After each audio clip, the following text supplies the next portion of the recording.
नमस्कार, स्वागत है आपका अपना प्रदेश उत्तर प्रदेश में। मैं हूं आपके साथ सचिन चौहान। इलाहाबाद हाईकोर्ट ने मथुरा स्थित श्री कृष्ण जन्मभूमि परिसर और शाही ईदगाह मस्जिद विवाद पर बड़ा फैसला सुनाया है। हाईकोर्ट ने विवादित परिसर का एएसआई सर्वे कराने के आदेश दे दिए हैं। इसके साथ ही कोर्ट ने शाही ईदगाह परिसर के सर्वे के लिए एक एडवोकेट कमिश्नर के जरिए कराए जाने की मांग इसको मंजूरी दी है। याचिका में दावा किया गया था कि भगवान श्री कृष्ण का जन्मस्थान मस्जिद के नीचे है और वहां कई संकेत हैं जो ये स्थापित करते हैं कि मस्जिद एक हिंदू मंदिर था। और वहीं श्री कृष्ण जन्मभूमि शाही ईदगाह विवाद को लेकर इलाहाबाद हाईकोर्ट के फैसले पर मथुरा में भी श्री कृष्ण जन्मभूमि पक्षकारों में खुशी का माहौल है और वो काफी खुश हैं।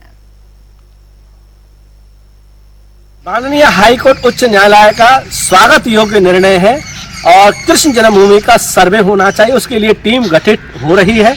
बहुत ही हम सनातनी संत धर्माचार्यों को खुशी की लहर है और होना चाहिए, क्योंकि यहाँ ये जो आए थे मुल्ले आक्रांता औरंगजेब और बाबर जैसे, इन्होंने हमारे मंदिरों को तोड़ करके वहां गुम्बद मस्जिद बना दी थी। उनका सर्वे होना चाहिए। निश्चित रूप से हमारे भगवान देवी देवताओं के वहां चिन्ह इत्यादि दिखाई देंगे और वीडियो फोटोग्राफी अवश्य होनी चाहिए और बहुत ही स्वागत योग्य निर्णय, हम सब में बहुत ही खुशी की लहर है।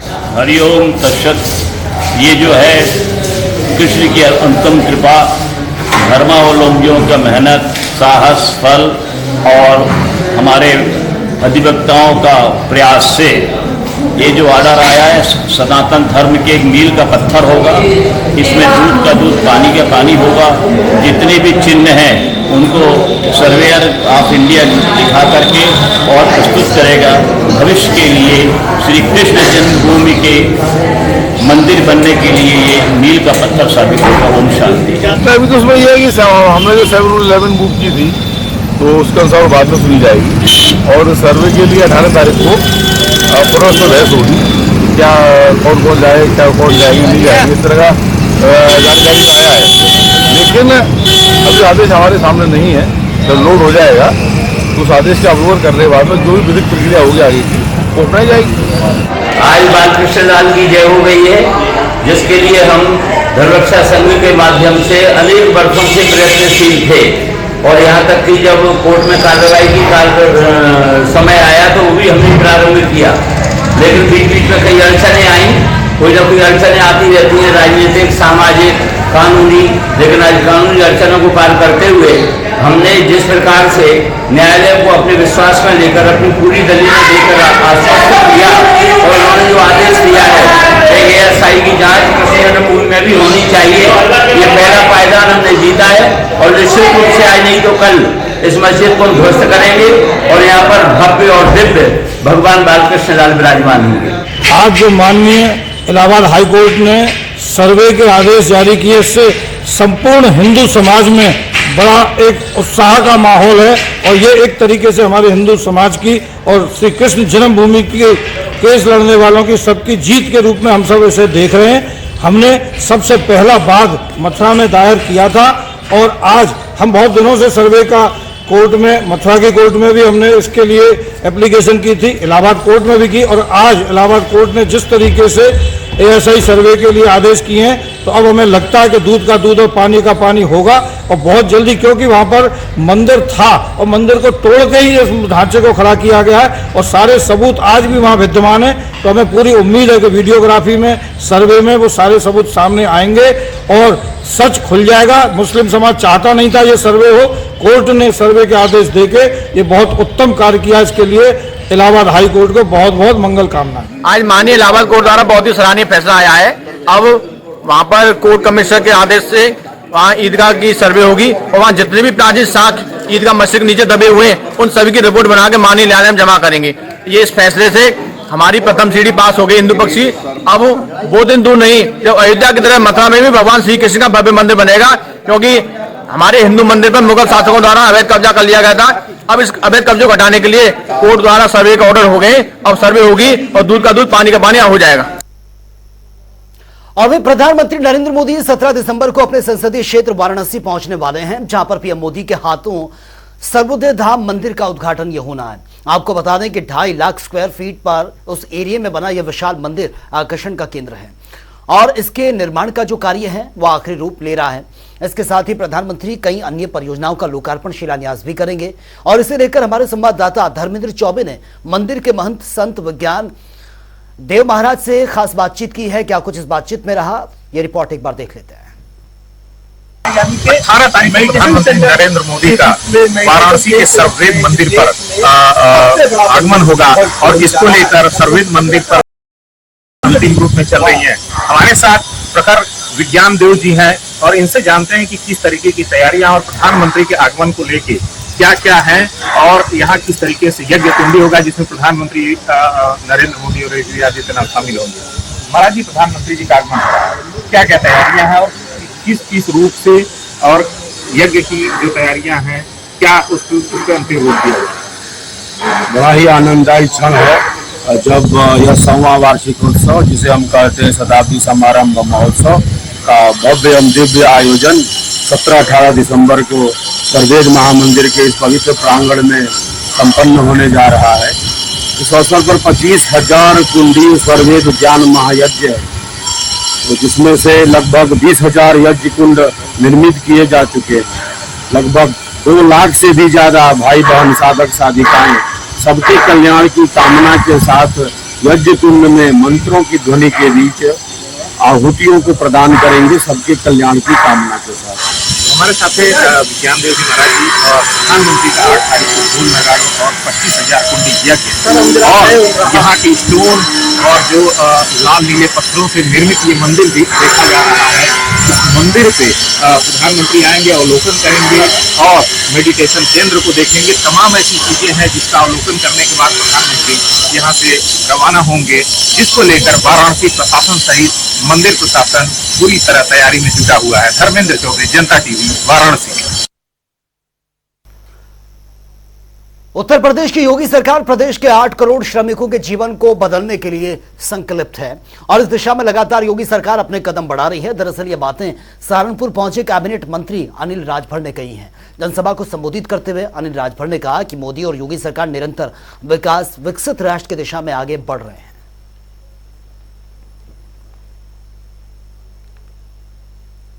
8 करोड़ 30 लाख श्रमिकों के जीवन को बदलने के लिए संकल्पित है।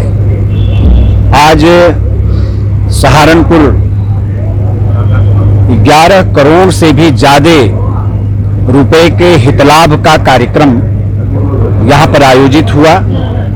आप देख रहे हैं हमारे सभी जनप्रतिनिधि, हमारे डीएम साहब के साथ पूरा जिला प्रशासन और 2100 हमारे श्रमिक इस अवसर पर उपस्थित हैं। सरकार पूरी तरीके से संकल्पित है इनके जीवन को बेहतर करने के लिए और इनको सरकार की योजनाओं का ठीक से लाभ मिले, हमारा कोई श्रमिक योजनाओं से वंचित न रह जाए, इस तरह का प्रयास आज सरकार कर रही है। और ये कार्यक्रम यहां से प्रारंभ हो रहा है और इस कार्यक्रम से प्रेरित होकर हमारे हर मंडल में इस तरह के कार्यक्रम हम पहले चरण में करने जा रहे हैं। उसके बाद जनपदवार भी हम इस कार्यक्रम को करेंगे। और सत्र के दौरान संसद में हुई सुरक्षा चूक के बाद उत्तर प्रदेश में भी विधानसभा और लोकसभा की सुरक्षा को बढ़ा दिया गया। एक और जहां पुलिसकर्मियों की संख्या में इजाफा हुआ तो वहीं सुरक्षा के मद्देनजर एसएसएफ की भी तैनाती की गई है। लखनऊ से हमारे संवाददाता तौकीर किदवाई की यह खास रिपोर्ट आप देखिए। लोकसभा सत्र के दौरान संसद में हुई चूक के बाद अब उत्तर प्रदेश में विधानसभा और लोक भवन की सुरक्षा व्यवस्था बढ़ा दी गई है। फिलहाल यहां पर उत्तर प्रदेश पुलिस के साथ ही यहां पर अन्य फोर्सों का भी डिप्लॉयमेंट किया गया है। बताया जा रहा है कि जो पुलिस है, इसके अलावा एसएसएफ जो यूनिट बनाई गई थी, उसके भी जो पुलिसकर्मी हैं उनको यहां पर सुरक्षा के लिए लगा दिया गया है और चेकिंग की जा रही है और आने जाने वाले से उसकी आइडेंटिटी मांगी जा रही है। उसके अलावा यहां पर उनका फिजिकल जो टेस्ट है वो भी किया जा रहा है कि किसी तरह का कोई हथियार या अन्य सामग्री वो साथ में लेकर ना जा रहा हो। तो लगातार यहाँ पर देखने को मिल रहा है कि सुबह से ही कल की घटना के बाद सुरक्षा व्यवस्था के जो मानक हैं उनको और बढ़ा दिया गया है। फिलहाल आप लोक भवन के गेट पर देख रहे हैं, यहाँ पर आने जाने वाली गाड़ियों के साथ जो लोग आ जा रहे हैं उनकी भी चेकिंग की जा रही है। इसके अलावा सामने ही इसके बिल्कुल विधानसभा है और यहाँ की सुरक्षा व्यवस्था भी बढ़ाई गई है। सभी गेटों पर पुलिसकर्मियों की जो तादाद है उसको बढ़ाया गया है और इसके अलावा जो एसएसएफ है उसको यहाँ पर हथियारों से लैस करने के बाद गेट पर खड़ा किया गया है और कोशिश की जा रही है कि किसी तरह की कोई चूक यहाँ पर सामने ना आए, क्योंकि लगातार देखने को मिला इससे पहले भी एक मॉकड्रिल की गई थी, हेलीकॉप्टर से जो फोर्स उतारी गई थी कि अचानक अगर कोई आकस्मिक सेवा या कोई ऐसी इमरजेंसी आ जाती है तो किस तरह से पुलिस यहाँ पर उसको हैंडल करेगी, उसकी एक मॉकड्रिल भी देखने को मिली थी इसी विधानसभा के गेट पर। फिलहाल जिस तरह से चूक हुई है लोकसभा में लोक भवन के बाद, अब जिस तरह से विधानसभा की सुरक्षा व्यवस्था बढ़ा दी गई है, फिलहाल इसको लेकर अभी आधिकारिक बयान नहीं आया है, लेकिन ये बताया जा रहा है कि इसमें अभी फोर्स का डेवलपमेंट और बढ़ाया जाएगा। कैमरा पर्सन आशीष के साथ जनता टीवी लखनऊ। सरकार सख्त, अधिकारी मस्त। जी हां, कानपुर देहात में कुछ ऐसा ही देखने को आजकल मिल रहा है, जहां सरकार की सख्ती के बावजूद अधिकारियों के कान पर जूं तक नहीं रेंग रही है। दरअसल पूरा मामला सिथरा बुजुर्ग गांव का है, जहां पर न्याय के लिए दर दर भटक रहे पीड़ित परिवार ने जिलाधिकारी के कार्यालय पहुंचकर न्याय की गुहार लगाई है। यह पूरा मामला जमीन से जुड़ा हुआ है, जिसमें पीड़ित परिवार ने जमीन की पैमाइश नहीं करने का आरोप लगाते हुए मामले की जांच की कार्रवाई पर भी अब सवाल उठाए हैं। आज हम अपनी समस्या लेके आए हैं कि हमारी ज़मीन जो है राजेश कॉलोनी और फूल हाउस के बीच में हमें मिली थी और उस पर हमने अपनी बाउंड्री वाल भी बनाया था। जब फूल हाउस बना तो हमारी बाउंड्री काट के पूरी अपनी कब्जा कर लिए गए सरकार के द्वारा। इसके बाद हमें ये आश्वासन दिया गया कि आपको जो आपका नंबर है 256 उसमें आपको ज़मीन दे दी जाएगी। तत्पश्चात मान लो हमको आज तक वो ज़मीन दी ही नहीं गई। क्या है मामला? मामला ये है कि मैंने ज़मीन खरीदी तो उसके बाद मुझ पे स्टाम्प चोरी का मुकदमा लगा दिया, उसमें मेरे स्टाम्प पेपर्स भी हैं सब बाकायदे, और वहाँ मुझे कब्जा भी दिया गया कमिश्नर के आदेशानुसार, नक्शा अक्सा सब दिया गया। तत्पश्चात बोल्ड हाउस बनने में हमारी ज़मीन वो चली गई, वो 254 में इधर पाया जाता, वो 6 बीघा की जगह सरकार ने उसमें 7.5 बीघा में बाउंड्री वाल बना रखा, जिससे मैं 20 साल से परेशान हूँ। और युवा लगातार किडनी रोग की चपेट में आ रहे हैं, जिसका मुख्य कारण खराब जीवन शैली को माना जा रहा है। इसे लेकर हमारे संवाददाता चैतन्य त्रिपाठी ने यूरोलॉजिस्ट डॉक्टर पीयूष त्रिपाठी से खास बातचीत की है। ये रिपोर्ट आप देखिए। लगातार किडनी के रोगों में बढ़ोतरी देखी जा रही है। युवा वर्ग भी इस समय किडनी के रोगों से काफी परेशान नजर आ रहा है। लगातार हॉस्पिटलों में भी किडनी के जो पेशेंट है वो ज्यादातर बढ़ते जो देखे जा रहे हैं, वो उसमें युवा वर्ग भी काफी हद तक शामिल है। किस तरीके से किडनी रोगों में रोकथाम की जा सकती है, उससे क्या कुछ बचाव किए जा सकते हैं, ज्यादा बातचीत करने के लिए हमारे साथ वरिष्ठ यूरोलॉजिस्ट पीयूष त्रिपाठी जी मौजूद हैं। इनसे बात करेंगे और जानने का प्रयास करेंगे आखिर किस तरीके से बचाव किए जाए तो किडनी के जो रोग है उनमें जो है काफी हद तक जो है कमी आ सके। सर, लगातार देखा जा रहा है कि युवा वर्ग भी किडनी के रोगों से जो है घिरता नजर आ रहा है और काफी लोग जो काफी हद तक जो है पेशेंट जो है समय हॉस्पिटल्स में युवा वर्ग में भी जो है देखा जा रहा है कि किडनी रोग से ज्यादा परेशान है। क्या कुछ बचाव है जो किए जा सकते हैं? नमस्कार, आपने बिल्कुल सही कहा कि किडनी की रोग युवा वर्ग में अभी रिसेंटली बढ़ने लगे हैं और 125% पर ईयर के हिसाब से इसकी ग्रोथ है। और मेनली युवाओं के लिए अगर बात करें तो इसमें 3 ही मुख्य कारण हैं। एक, लाइफस्टाइल मॉडिफिकेशन, कैसी दिनचर्या रहती है आपकी। दूसरा, डाइटरी हैबिट्स, खान पान से संबंधित। और तीसरा, क्या बॉडी की एक्टिविटी है, फिजिकल एक्टिविटी है। अगर इन 3 पे ही ध्यान दे देंगे तो ना ही kidney, liver, kidney, brain, heart, पेट की समस्या, सबका समाधान काफी हद तक पॉसिबल है। लाइफस्टाइल मॉडिफिकेशन में मैं ये कहना चाहूंगा कि संयमित नियमित रूप से सोएं। सोने का समय जो है 7 से 8 घंटे वो दें, 10-11 बजे से सुबह 5-6 बजे तक का। ये बहुत जरूरी है क्योंकि इस पीरियड पे बॉडी रिपेयर करती है अपने आप को, जितने टॉक्सिन से जितनी गंदगी निकालती है। ये हमारे साथ मौजूद थे वरिष्ठ यूरोलॉजिस्ट पीयूष त्रिपाठी जी, जिन्होंने बताया कि किस तरीके से किडनी रोगों से बचा जा सकता है और युवा वर्ग, खासकर युवा वर्ग किस तरीके से अपने आप को किडनी रोगों से बचा सकता है। जनता टीवी के लिए मैं चैतन्य त्रिपाठी।